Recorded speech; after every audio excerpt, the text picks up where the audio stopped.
How would you describe what it's like to be on their 2 yard line 2 times in 3 weeks, turn it over, and not have a chance to win? It's hard, John. It's difficult, but we were there, and really, you had a chance to win in both instances. And in both instances, we were not able to get the ball into the end zone to win the game or to put ourselves in position to win the game this week. But the guys fought hard. They came back. They were down, and they didn't quit. They kept playing, and then there they were at the end with the possibility of winning. And so that's what you have to do in this game. You have to keep fighting, you keep playing, and give yourself a chance to win. And so I thought that that's what we did today. Romeo, you had two different series where you had to settle for field goals. How much did the lack of touchdowns in those 2 drives in the red zone hurt you? Well, anytime you put points on the board, I don't know that it hurts you, because that was earlier in the game. And then later in the game, when we had a situation where we needed to kick or either go forward, we chose to go forward, and then we moved the ball, and then that gave us that opportunity that we had there at the end.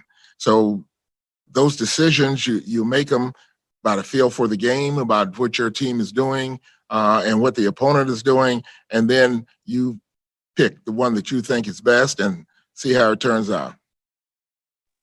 Aaron Wilson. Hey, Romeo, from your vantage point, what did you see on the fumble that Darius Leonard forced on Kiki? And obviously you have to take care of the ball there, but what did you see on the play? Well, Kiki was trying his best to get the ball into the end zone, and he had just caught the ball, and maybe he didn't have the opportunity to chuck it away completely, and the guy put his hand in there and knocked it out, and it came out before he crossed the end line. And so rolled into the end zone. A couple of our guys dove for it to try to get it, but they came up with it. And the coverage, we saw Terrell Adams, it looked like he was trailing T.Y. Hilton in the middle, and you had 2 safeties deep.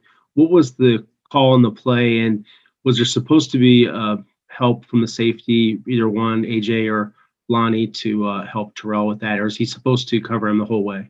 Thank you. Well, it's a split safety defense that we have, and we hope that we could get some overlap from a safety depending on what they see and which way they break, But TA, he has a lot of the responsibility of running with that through the middle, and then hopefully we could get the safety to come over and help out. Mark Berman.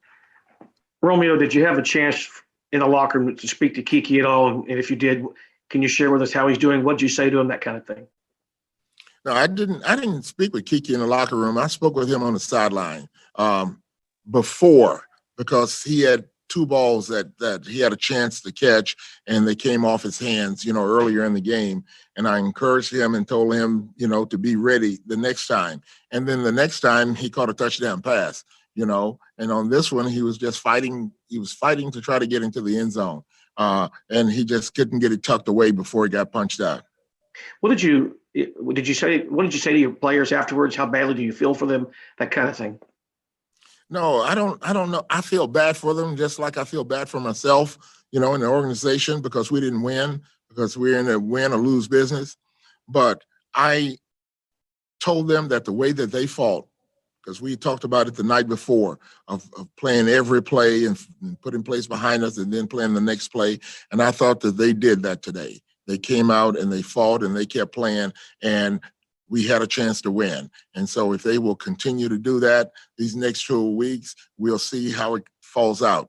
But that gives us the best chance for them to play hard every play all the way through the game.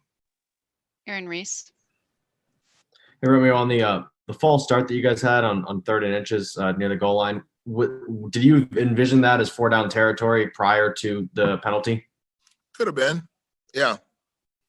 Probably would have been. Yeah. What do you think of your execution on the next play after that on the throw to David? The one that David caught and came up short? Yeah. Did you like the play call there? Well, hey, he looked at his options and David was open, so he threw it to David. And David had been running with the ball pretty good after the catch, and we were hoping that he would be able to run after the catch, but they closed in on him pretty good and kept him from getting a first on that one. Adam Wexler.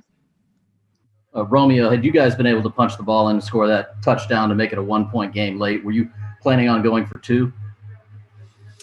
Oh, I think I've gone for 2 before in that situation on the road behind. And so I might have done that.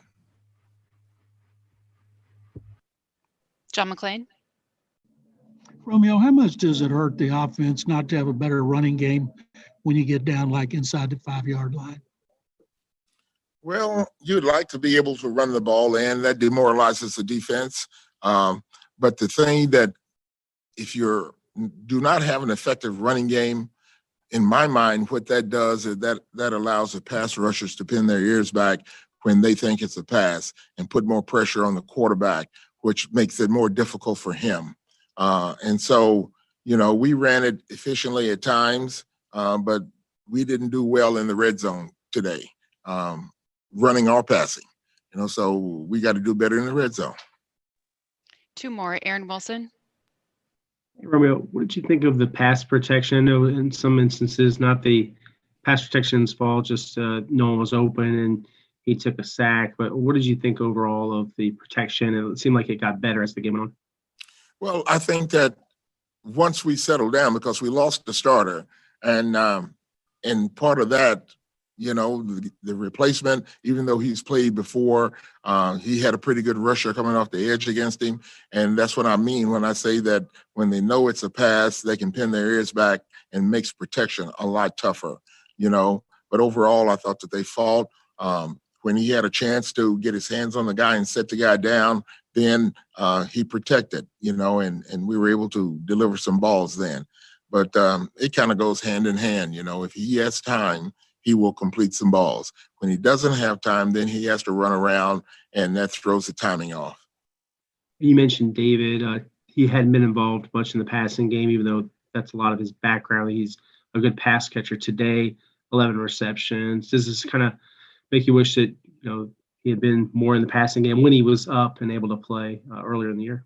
Thank you. Well, earlier in the year, we had some other guys who were up and that were doing pretty good, and so we try to take what the defense offers us. And earlier in the year, Fuller was the guy, and he was catching deep passes and touchdowns, And so David didn't have to be involved as much.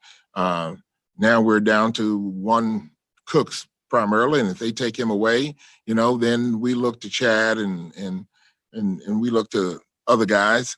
But David was catching the ball today, so the ball went to him, and he did a good job of catching and did a good job of running after the catch. Last question from Mark Berman. Romeo, do you have an update on Titus? Yeah, he's in a concussion protocol. Great. Thank you so much, Romeo. All right. We have JJ coming up.